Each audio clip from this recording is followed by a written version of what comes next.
Hey guys, and welcome back to the Wizarding World Legacy Podcast. I'm your host, Eric. And I'm Jasmine.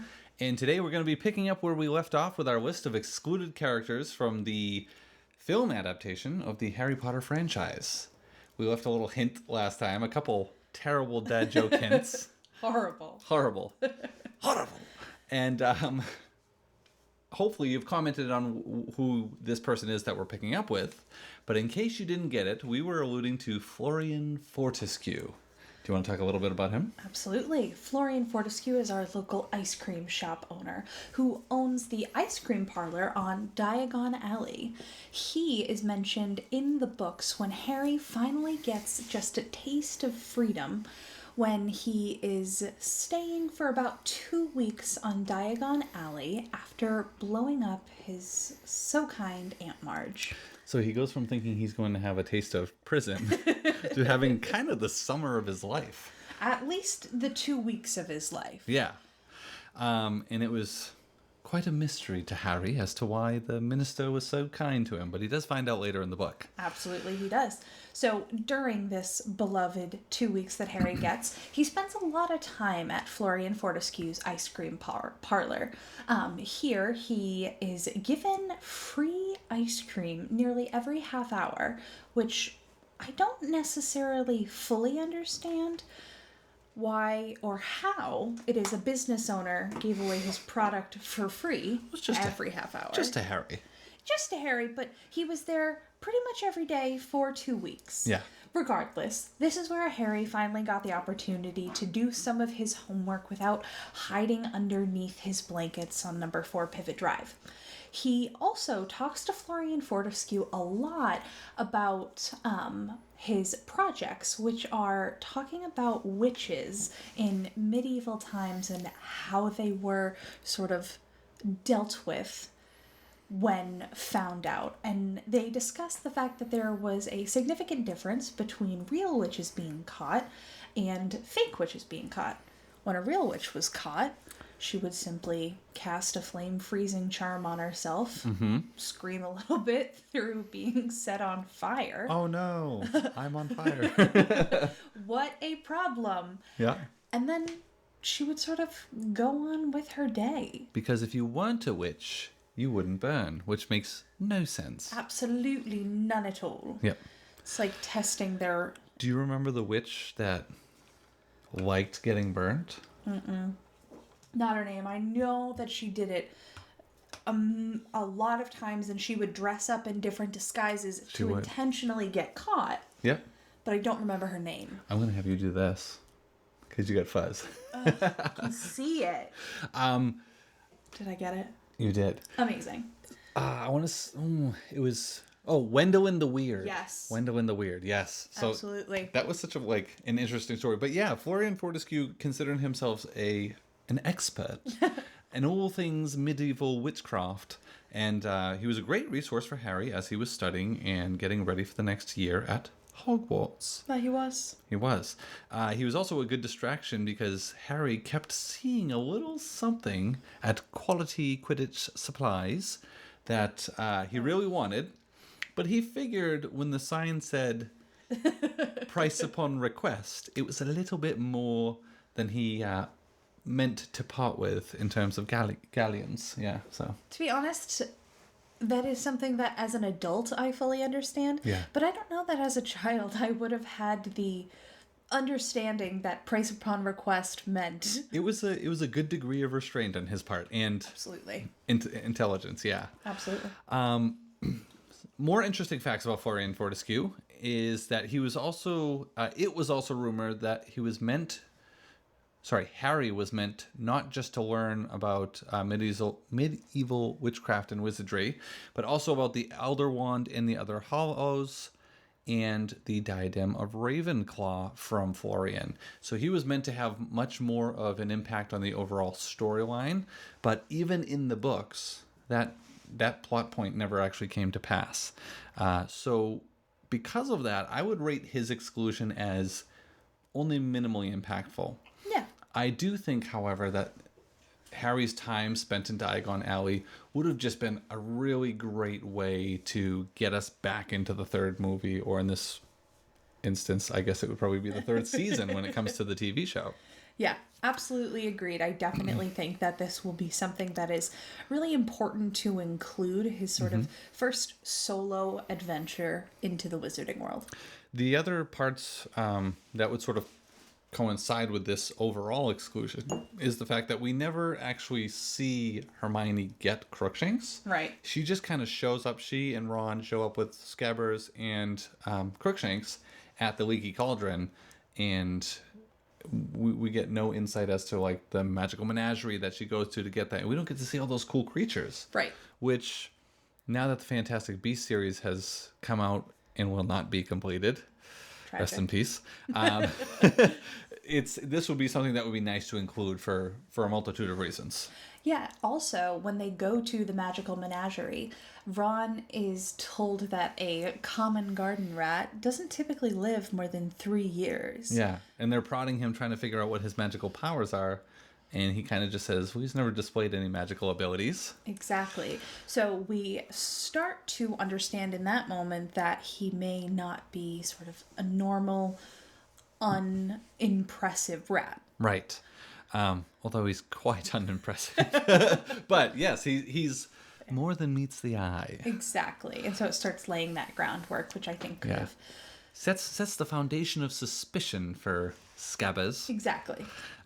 We also, kind of in line with the fact that we never get the introduction to Scabbers, we never really see the degree of interaction between Scabbers and...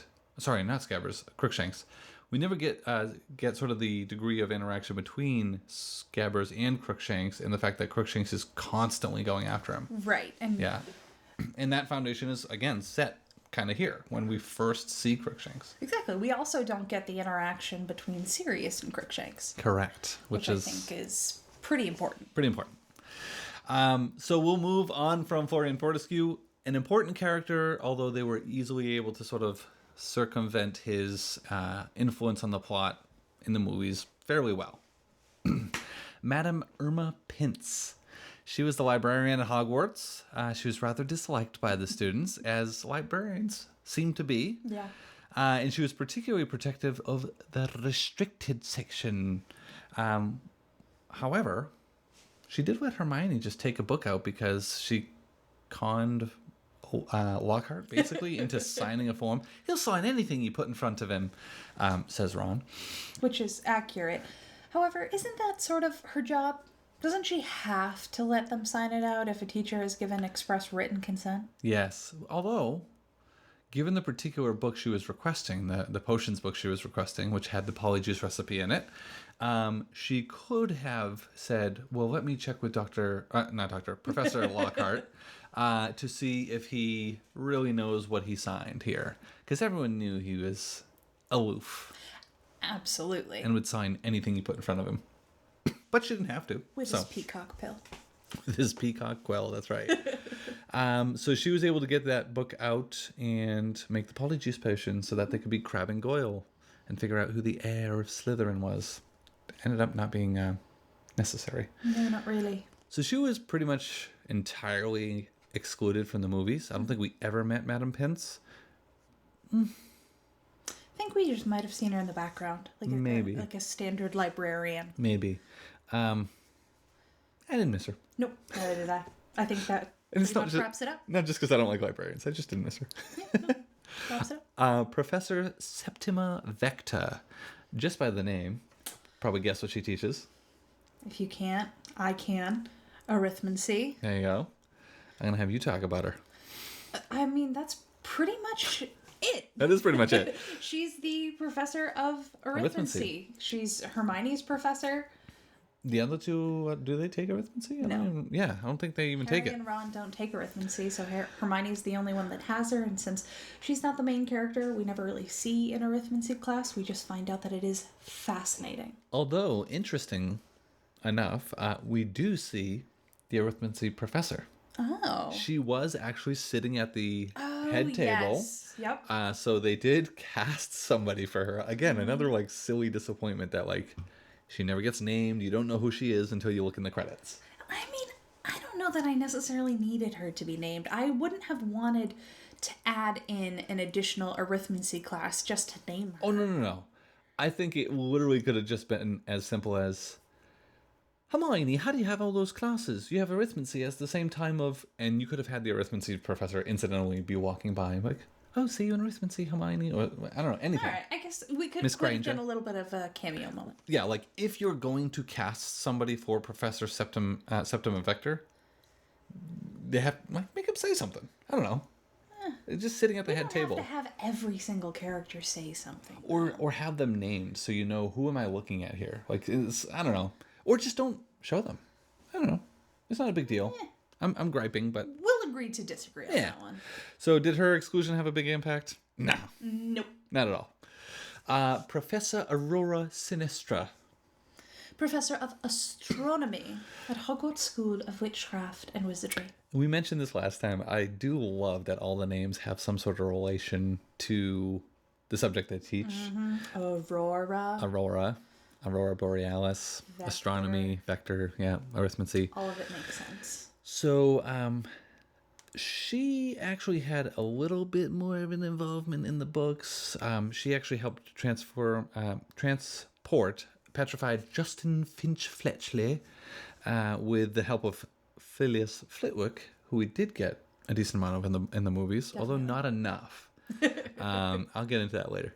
To Madame Pomfrey in the hospital wing, she also attended the Yule Ball with Aleister Moody. Who in the movies attends Stag. Correct. And he was actually obviously Barty Crouch Jr. at the time, so she didn't even attend with Aleister. Yeah, creepy. Consent there. She was also shown in one of the movies, but not named. So you had to look in the credits and figure out. Yeah, so again, a person was casted. They could have just had a little scene of her dancing with Moody at the Yule Ball, because the Yule Ball showed all sorts of stuff that wasn't specifically necessary. That could have been easy, but in that moment she still wouldn't have been named if she was dancing with Moody. I mean, it could have just been like the camera's moving through the crowd and it's a quick, my, you're a great dancer, Alistair. You're not so bad yourself, Aurora. Or something like that. It could have been done. It just feels like a lot of unnecessary details. I mean, but it's those subtleties that make it complete. See, the subtleties that I'm looking for are more of the emotional and storytelling subtleties rather than the name of some obscure professor that we really don't interact with a whole lot. That's fair. So did her exclusion have an impact on the overall story? No. Could she have been included in a more relevant manner rather than just shown at the head table again? Yes, for sure. The Caro twins. We do see the Caro twins. Mm-hmm. We do have Neville mention the Caros and how they like punishment. Like punishment, the Caros. That's right. But we don't learn anything about them. We don't learn that they teach the sort of anti-Muggle version of Muggle studies. We don't learn that they're the ones who are sort of in charge of detention. We also don't learn, as much as Neville talks about them liking detention and stuff, we don't learn that they actually are forced to perform the Cruciatus Curse on each other in the movies. We do in the books. The Caro twins are not forced to curse it on each other. They force the students to right. to do it to each other. And Neville refuses, which is why he's so battered and bruised. I do feel like their exclusion or their extreme minimization was kind of important. Absolutely. Yeah, it definitely kind of speaks to Neville's character and his willingness to do the right thing despite the immense discomfort he will be made to endure. And I don't know. Hestia Caro is also a student there. And I want to say she was a niece. Fora and Hestia Caro. They're either niece or descendants of the Caro twins. And they're part of the Slug Club. Oh. And we do see them. Yeah, we see a set of twins. But we don't know who they are. No, we don't know who they are. Yeah. So there's a bunch of Caros left out. Yeah, the Caros are left out, and they're one of the Great 28, right? They're one of the Sacred 28, 28. So I do think that that's important. and I do think that it sheds light on Neville's character. More importantly, though, I think it's one of McGonagall's most badass moments with the Carrows that is just left out of the films entirely. Yeah, during the Hogwarts, the Battle of Hogwarts, when she goes into the Ravenclaw dormitory, right? And she ends up knocking one of them out. And yeah, that was a pretty awesome scene. Very much. Yeah, I think that was an important exclusion. I do think that they need to be included because they have an impact on the Wizarding War. I want to say they end up killing somebody, but I forget who it was. And yeah, it's important. Yeah, definitely. Carrow twins must be included in the TV series to come. So this one wasn't left for so far down the stream for any in particular reason, but Rudolphus Lestrange, Bellatrix's husband. He actually fought in the Ministry of Magic battle, so the battle at the Department of Mysteries when they try to retrieve the prophecy. And he was one of the few people who, so him, Bellatrix, Bellatrix, Barty Crouch Jr., and one other were responsible for torturing the Longbottoms. So he was part of that. Oh, yes. And it's really interesting because if you follow the continuation of the Harry Potter series into like the Cursed Child, which I know people don't find to be canon, but Bellatrix ends up bearing the illegitimate, I will say, child of Voldemort, but she's married to Rodolphus, who would have been alive and either had to have been okay with it or had to have been made to believe that it was his or that he couldn't do anything about it, which, let's face it, he probably couldn't have done anything about it because both Bellatrix and Voldemort were more powerful and deranged. But yeah, so he's just kind of an interesting character. He also had broken out of Azkaban after Voldemort's defeat, and he was the one who found Bellatrix's illegitimate daughter Delphine in the series, or in the play, The Cursed Child. Gotcha. So he was the one who went out and found her and kind of made her aware of who she was. So is his exclusion important to the main storyline? Excuse me. Yes and no. I think his role in Neville's parents' sort of unfortunate undoing, that was important to leave out that in and of itself. Yeah. So I would say yes. All right. I don't think the way he was excluded was detrimental to the predominating storyline. However, I do think that he's involved enough in the events that precipitate the main, or that sort of perpetuate the main storyline, that he's not who I would have chosen to exclude. Fair. He does certainly raise a number of questions, which are easier to explain if he's just not there. But I do think he should be somebody who's involved in the television series. Agreed. And I do believe that they cast somebody for him as well and filmed him, but he's just never named. I mean, if you were to watch the movies, you would not know that Bellatrix was married to anybody. You'd have no idea. Is it on Sirius's wall at Grimmauld Place? That's a good question. I'd have to double check because he's not a black. He's a Lestrange, and Bellatrix is there because she's a black. So I don't know if he married into the family. Yeah, I'd have to look back at the tapestry. That's a good question. Another very, very important one. I'm just going to start by saying this was an important exclusion. Absolutely. We'll talk about why. Bertha Jorkins. She was a Ministry of Magic employee who worked for the Department of International Magical Cooperation under the leadership of Barty Crouch Sr. Yes. And then later for the Department of Magical Games and Sports under the leadership of another excluded character, Ludovic Bagman. Ludovic Bagman. And she discovered the secret of Barty Crouch Jr. When going to bring paperwork for Barty Crouch Sr. to sign. Right. And then Senior put a powerful memory charm on her which is just so messed up. I mean, he's Imperius cursing I his was own going to say, in son, addition to the Imperious Curse currently on his son, also who a he broke memory out of charm, Azkaban. who he broke out of Azkaban. Yeah, he's putting memory charms on other high ministry officials. Yeah. Yeah, and it was such a strong one that it caused permanent brain damage, Nice. leading to the Nice. extreme forgetfulness that she was known for. So she went on holiday in Albania. What an interesting place to go on holiday to. Yep. I mean, probably due to a little bit of that forgetfulness. She forgot that. That's where Dracula's from. And she recognized Peter Pettigrew. And despite recognizing who he was, he actually convinced her to take a stroll in the woods with him. Like, this is a really dumb person. How she I really was... think that memory charm messed her up. It must have, because otherwise she was just real dumb. So he convinced her to go there with him. He overpowered her, and she ended up being used to create a pretty important Horcrux, The one and only Nagini. Nagini. Dinner.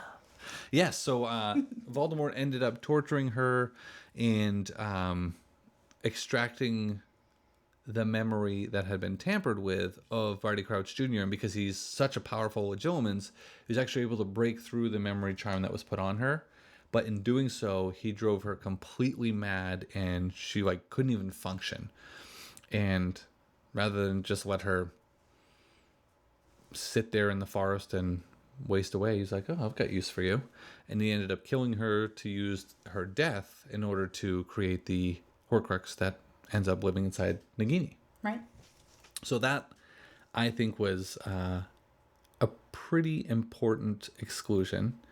We do end up seeing Bertha because she appears as a spirit, sort of, Yes. during the Priori Incantatem in the graveyard. So kind of like Harry's parents pop out of, excuse me, his wand. She was one of the more recent bits of magic he had done, and so when that was regurgitated from the wand, she came out and was able to actually communicate to Harry.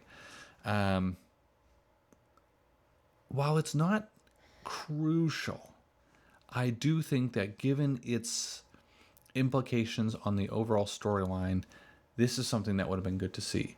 I do think you'd probably have to see it out of order because it's a huge spoiler. Right. Where it would be shown, well, I guess it would be shown in the same place that we learn about it in the books. Yeah. But yeah, you'd have to be tactful about when it's introduced in order to not spoil too much. Yeah, but I definitely think it needs to be shown. Absolutely. Yeah. And it just has so much of an impact. And part of Voldemort turning Nagini into a Horcrux is partly what allowed him to come back. He was dwindling in the forest. Mm-hmm. He actually was using her venom for part of the elixir that was keeping him alive, and then eventually for the potion. Right. So she played a really critical role, which then makes Peter Pettigrew even more critical. Yeah, but even more important than her use in becoming a Horcrux is the fact that if he hadn't found her, he wouldn't have been able to extract the memory from her that let him know that Barty Crouch Jr. was where he was, which then allowed them to create the entire plan for him to become Alistair Moody, Triwizard Tournament, so on and so forth. So, yeah, I mean, overall, major implications on the storyline. Very much so. Yeah, so that should be included. Has to be included. Yeah. I would agree. Graham Montague. Oh, Montague. This one's interesting. I'm going to have you talk about this one because he's a Slytherin, and I can't talk badly about a Slytherin. But Slytherin pride. Something interesting happens to Graham Montague. Absolutely. Graham is a Slytherin. Boo, we know. But he is also a chaser on the Slytherin Quidditch team. Filthy mudblood. Shut your mouth. Anyway, besides being a chaser on the Slytherin Quidditch team, the most interesting thing that happens to him is that I believe he is on the Inquisitorial squad. Inquisitorial squad. Yes. And as a part of being on the Inquisitorial squad, he is able to take points away from other students. Yes. And after seeing Fred and George Weasley do something, I'm not entirely sure what. I forget what the I don't think it would have taken much I think he was just going to take points off of them because of them being them. yeah. So he attempts to take points away, but doesn't really get the chance because the Weasley twins shove him into one of the 2 vanishing cabinets that exist. Yeah, because you actually have to say out loud, that'll be 50 points from Gryffindor. And it's kind of like, when you say this in Hogwarts, it magically just kind of happens. If you're in a position, like if you've been granted authority to take points away, Right. the castle just knows. And so the points come out of the, tabulating tubes that are hourglasses, that are in the Great Hall. Exactly. And so before he could finish what he was saying, wink, they shove him into the vanishing cabinet. But this is the broken one in the, I think by then it was already in the, It couldn't have been in the room requirement, but it had already been broken by Peeves. Peeves had dropped it. Nearly Headless Nick got him to drop it while Harry was in detention. No, Harry was in Filch's office. Oh, Filch's office, yes. About to be given some sort of punishment. Exactly. So he gets pushed into the cabinet, which is broken, and for months goes back and forth between the vanishing cabinet at Hogwarts and the vanishing cabinet at Borgin and Burke. He's basically, it's not even as good as being able to go back and forth. He's like just stuck between. He's like in limbo, able to kind of at times hear what's happening in one place or hear what's happening in the other, but he's never fully there. So like he can't yell out for help to somebody, not that they would even know he's in there.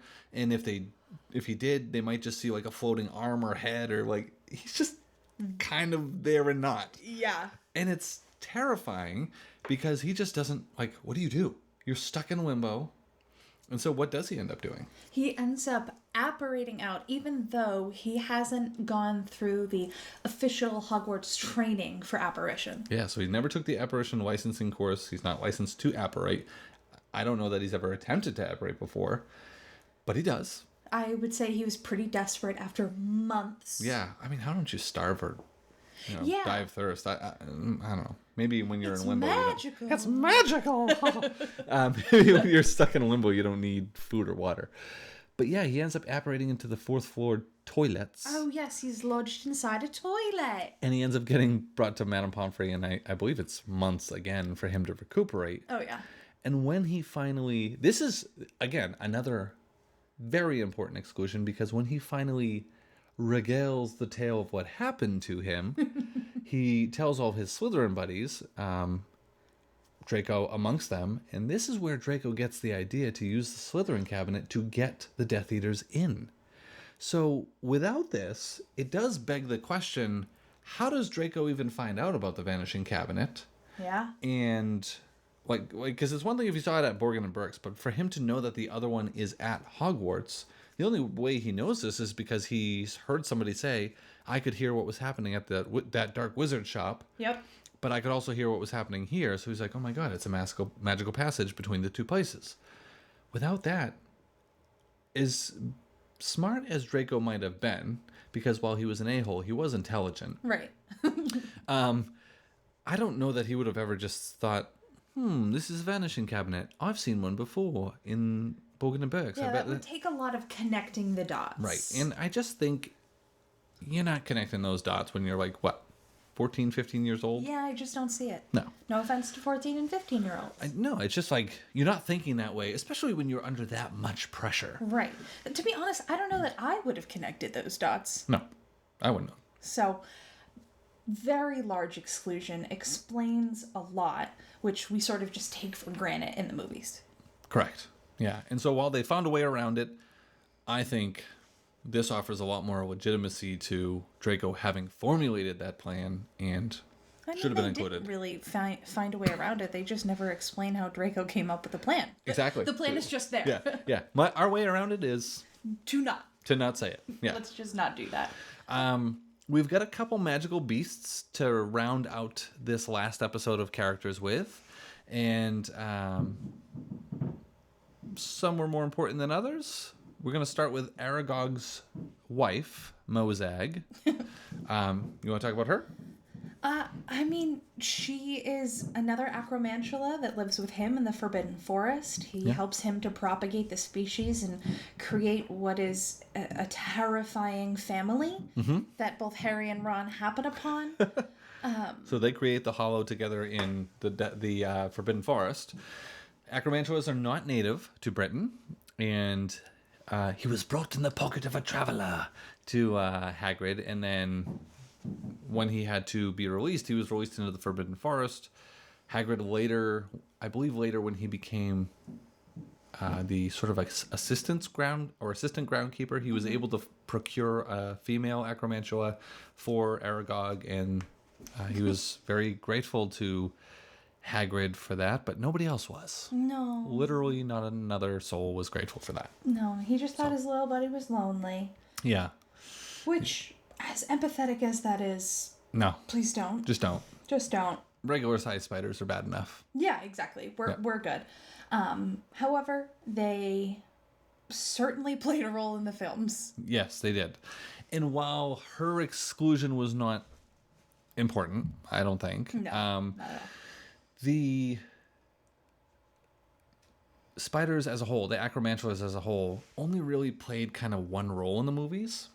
So we didn't, and I might be incorrect, but I don't remember seeing them really shown at the Battle of Hogwarts. We did see some of the giants, although we didn't really learn where they came from or anything.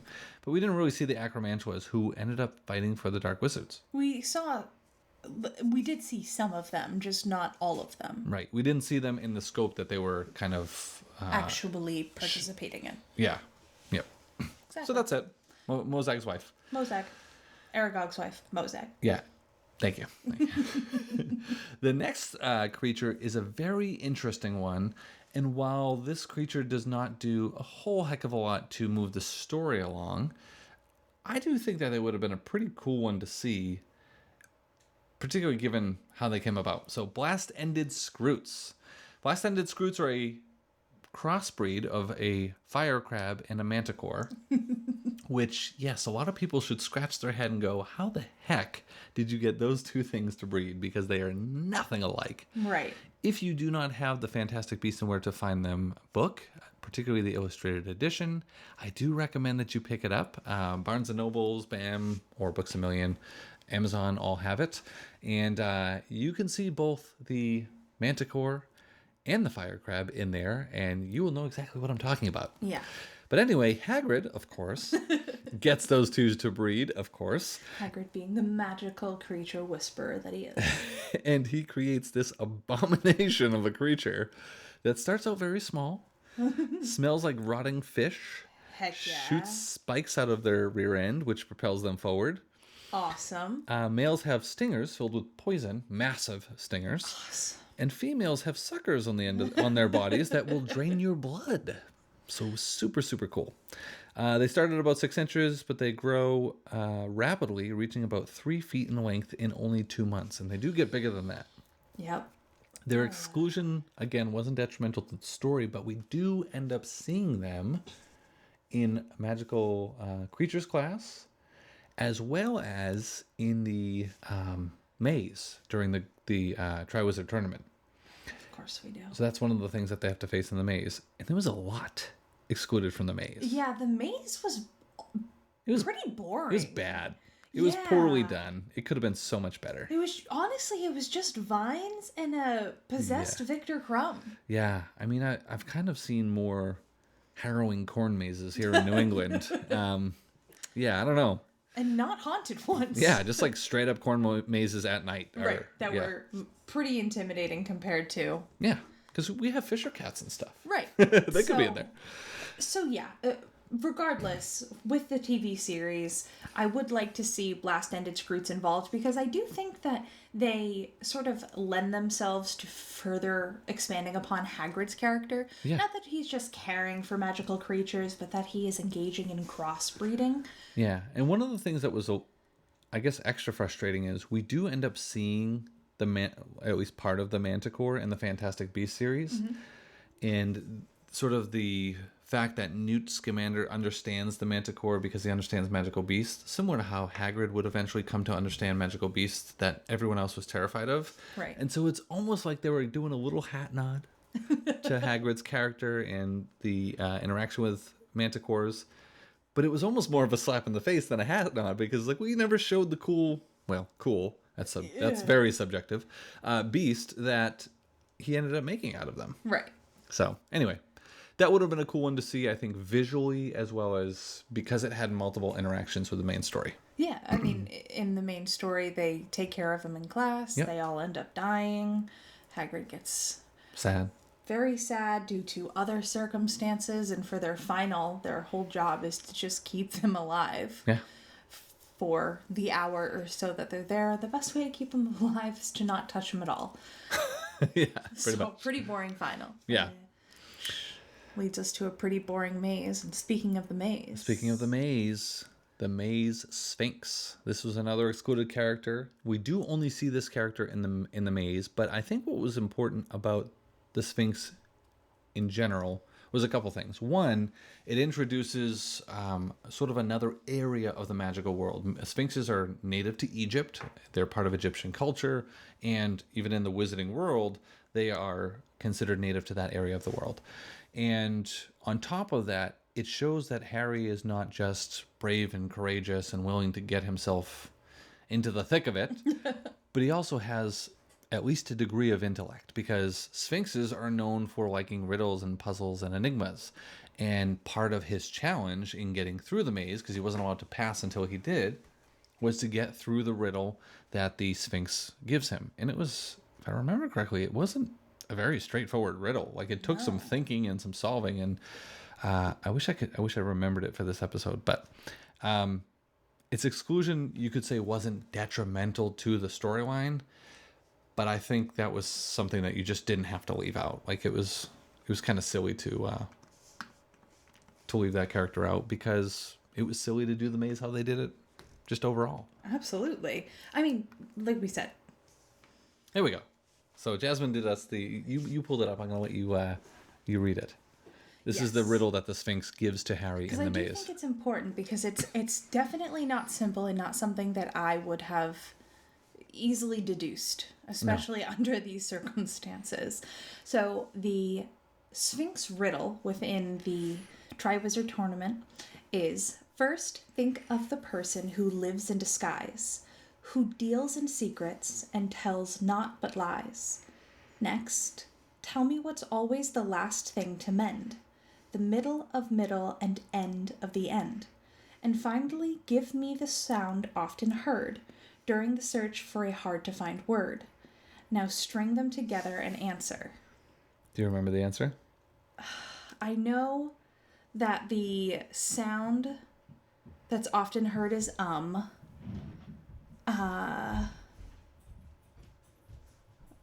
me see. Who lives in disguise? Is it spy? First, who lives in disguise is spy, who deals in secrets and not but lies. I think that's a spy. Next, tell me what's always the last thing to mend. The middle of middle and end of end. Oh, spider. Because it's spy, the middle of middle, and the end of end is D. And then a sound that can be made while looking for words is Yep. And they use that throughout the book. That's part of why she uses in the book instead of ah. Oh. Yeah, or Yeah. Well done. Yeah. Like so well thought through. Yeah, so spider. Did he gave more than one riddle though, didn't he? I think it was only one. Okay. But anyways, again, he had to use some intellect. Like, is that the most challenging thing you could ever be asked? No. No. But I mean, he was also less than the age required for the tournament, and we only think of him as being the brave Gryffindor, not the wise Ravenclaw, or, Or slightly intelligent person. Yeah. I wonder if the other students would have had harder riddles Does the Sphinx how does the Sphinx determine a riddle? Does the Sphinx determine someone's aptitude upon? No. He just creates a riddle and you have to guess it. Interesting. I cannot remember whether or not sphinxes have any degree of legitimacy or not. I don't think so, but I can't remember. I'd have to look that up. Yeah. But anyway, that concludes our list of over 45 characters that were excluded from the film adaptation of the Harry Potter franchise. We're going to be moving on from this, obviously, to some other topics. A few things that we want to talk about may have to do with some of the underdevelopment of certain characters. Particularly, we'd like to talk about the darker side of some of our favorite characters, and some of the interesting objects within the Wizarding world. That's another thing that we want to talk about at some point. But if you guys have anything that you'd like us to discuss regarding the Wizarding world at large or the Harry Potter franchise specifically, please let us know in the comments below. If there was any of these characters that were excluded that you thought were especially important and that you really, really want to see in the TV series, let us know that as well. Did you have anything you wanted to add? If we're doing an authentic page-for-page remake, all of these characters will be included. Yes, they should be. And that is my hope. Yeah. And the degree of inclusion, I think, should match the degree of inclusion in the books, because you're telling a page for page. Unfortunately, the SAG strike, I believe they are reaching agreements, but because everything has not been finalized, there has still been no further developments on the TV series. I did want to mention, so for all of you who stayed to the end, thank you. I did want to mention something we had alluded to in the past, which is the typical timeline HBO tends to have for development of new series. The way they have done it in the past, and there is precedence for this, if you look at the Game of Thrones conclusion and then the House of Dragon series, and then there's a few other ones as well, it is typically 3 years between the announcement of a series and the premiere of a series. And I'm really hopeful that that will be the case with this series for two reasons. One, because I don't think I can wait any longer than that. Damn straight. And two, because that means that if it comes out in 2027, we will be at the 30-year anniversary of the release of the first book, 1997, 2027. That would be pretty clutch. Yeah, I'd be pretty stoked about that. So, if they can get their acts together in terms of all the pre-production that needs to be done, casting, and figuring out how they're filming this, we could see this as soon as 2027. I still think, given that they announced it technically a little early, and 3 years tends to be their timeline, that is a pretty achievable goal for HBO. Agreed. So stay tuned for more news as the SAG strike concludes and actors and screenwriters and everyone else and producers and everyone are back to work. We will be able to learn more about the upcoming TV franchise or TV adaptation of the franchise, and we will make sure to bring that news to you as soon as it is available. Absolutely. Thank you so much for joining us through this 3-part series. Yes. We hope you have an amazing and magical rest of your day, evening, whatever time it is when you're listening to this. I will see you next time.